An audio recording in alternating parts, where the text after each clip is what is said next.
Hey guys, welcome back to another video, and in today's video we are doing the Shrine of Secrets review for the 18th of July 2023. Nicolas Cage comes out next week, so to be honest, I'm taking a bit of a backseat from this game after the anniversary event. I'm just trying to save up my blood points for when he comes out. And other than that, I'm not really playing a whole lot, but it's the Shrine review, so I was happy to come on and do a Shrine review today. So let's get started. First of all, we have Blood Echo, which is a Oni perk, and this has so every time you hook a survivor, all of the survivors who are injured suffer from hemorrhage and exhaustion for 45 seconds, and then it goes on cooldown for 60 seconds, and it says what those effects do at the bottom. But basically, yeah, this perk is really good for those killers who require survivors to be injured and like need them to be injured for like their powers or because of their power or anything like that. So the first ones that come to mind is Legion and Plague. I feel like this is the same thing with like Thanatophobia. I know like perks like that are always used exclusively on those killers pretty much. I think this does extend to Oni to some extent because he also needs survivors to be injured a lot because of blood orbs. So it's kind of trying to punish them for not healing really. So you can combine this with maybe with like Leverage and Sloppy Butcher and stuff. I get some value that way, but I feel like it's mainly those killers that I mentioned because like I said, the whole thing is based around making people injured, keeping people injured, things like that. So I feel like this is pretty good. I think the exhaustion is pretty cool because it means people can't just sprint burst away from you. They can't use the dead hards or anything like that. Hemorrhage, I think is yeah. I think since hemorrhage got changed, I feel like that is better for this perk and what it does because 45 seconds is quite a while to be honest. So if you could try and find people while they're healing, while this is active, and then you could try and chase them off, and then the healing resets. I feel like that'd be pretty good, but I feel like overall it's just pretty niche.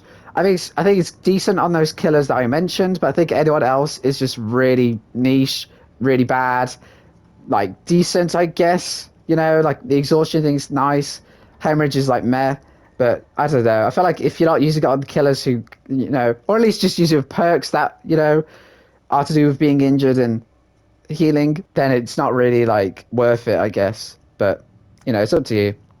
Next up, we have Dance With Me, which is a Kate perk. I feel like I talked about this one really recently. I don't know if I just mentioned it recently or if it was on. But basically, once you perform a fast vault or you leave a locker in a sprint, you leave no scratch marks for 3 seconds, and then it goes on cooldown. And I said before, this is really good if you have a build of it, like Quick and Quiet, Live, because Live also works for 3 seconds, or Head On or something. And I feel like it's decent, you know. It helps to like lose the killer a bit, and like I said, especially if you use those perks, it really throws the killer off, and you could basically end the chase right there. But I don't know, the cooldown is really hefty. I feel like 40 seconds is crazy for like 3 seconds of value, which if they're using aura abilities or they just see where you went, depending on what loop it is, then they can still see where you are. They can probably still hear you anyway. So again, I feel like it's decent.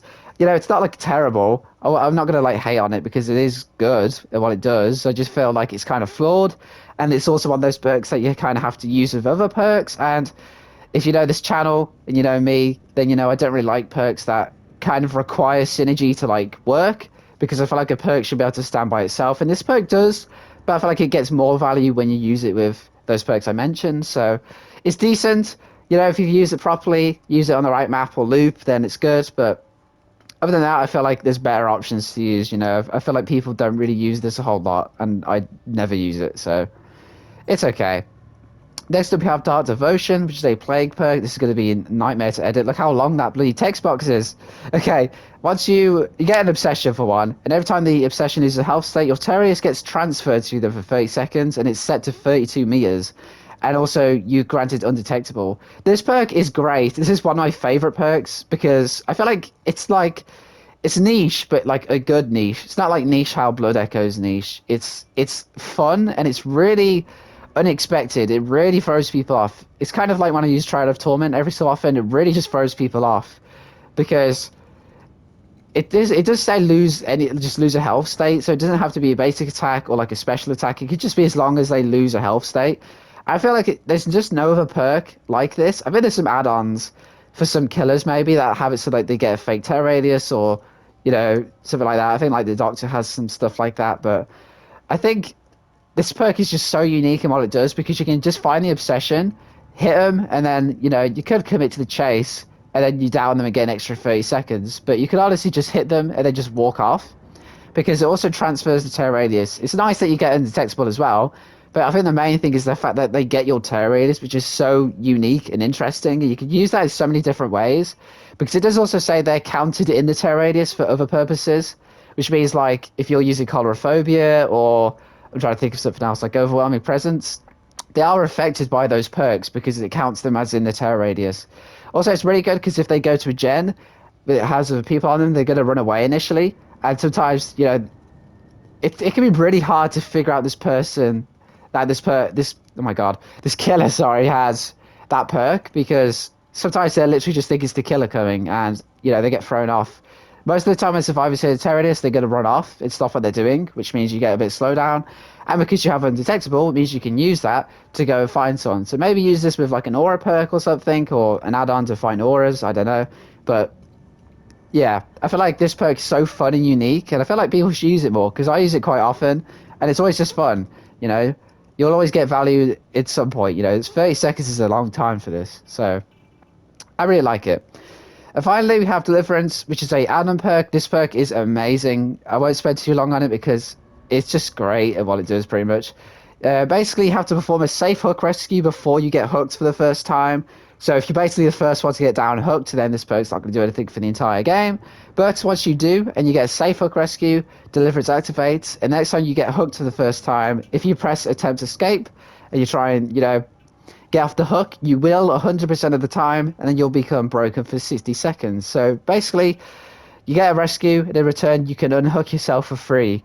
100% guaranteed, as long as you get a safe hook rescue. So I feel like it's a good trade-off, It can be a really annoying perk to use, because a lot of the time when I use it, and like when people use it, it's the same with Autodidact, which is also an add-on perk, which is pretty funny, but basically you have to make sure you're not the first one to get spotted and the first one to get chased and downed, because if you do, then you have a perk slot that's not doing anything for the entire match, and that can be kind of detrimental. So as long as, I don't know, you can't really predict, you can try and like stay hidden and everything, and you can obviously try and make sure you get that safe hook rescue, because also that's another thing, you have to be the one to do it. So even if like you're not the first one to get downed, if they're across the map or if there's a teammate right by them, then you can't, and you kind of have to let them do that, because and also sometimes even if you have Deliverance active, like sometimes the situation doesn't call for it. Like sometimes you get hooked and you have Deliverance, but they're sort of like right next to you anyway, so they just wait for the killer to leave and then they'll rescue you.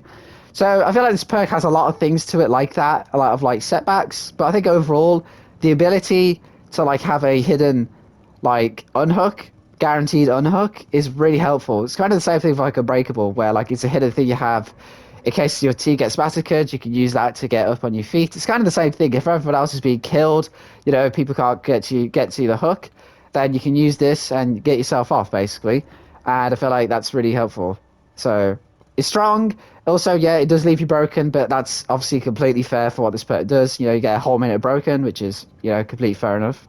And also that's at tier 3, by the way. I think if it's at tier 1, I think it's 100 seconds, and then 80 seconds, and then 60. So keep that in mind as well. But it's a great perk. Okay, I would say these two bottom ones are the best. I think Deliverance is the best one because of what it does, like practicality and everything. But I feel Dark Devotion is really fun. It is good as well, but I think it's more fun and just niche. Like, use this and just see how it ties people are thrown off. People never use Dark Devotion, so when you do, it's really helpful. Dance with Me is okay, but I'm not sure if it's like worth buying from the shrine. It might just be worth leveling up Kate for that, because she also comes with 2 other good perks. So maybe just get it with that. I don't really know how I feel about using 2,000 shards for this. A Blood Echo is definitely not worth it unless you're like a dedicated Legion Plague main. I would say Oni main, but if you're an Oni main, then you'll get this perk as a teachable anyway. So yeah, focus on Deliverance. Deliverance is the main thing, but if you already have that, then get Dark Devotion, because Dark Devotion is brilliant. And if you have loads of shards, you don't care about spending them, just get both, and level them all the way up. So, yeah. Guys, that'll do from me. Hope you enjoyed. Hope you found this useful, and I'll see you in the next one.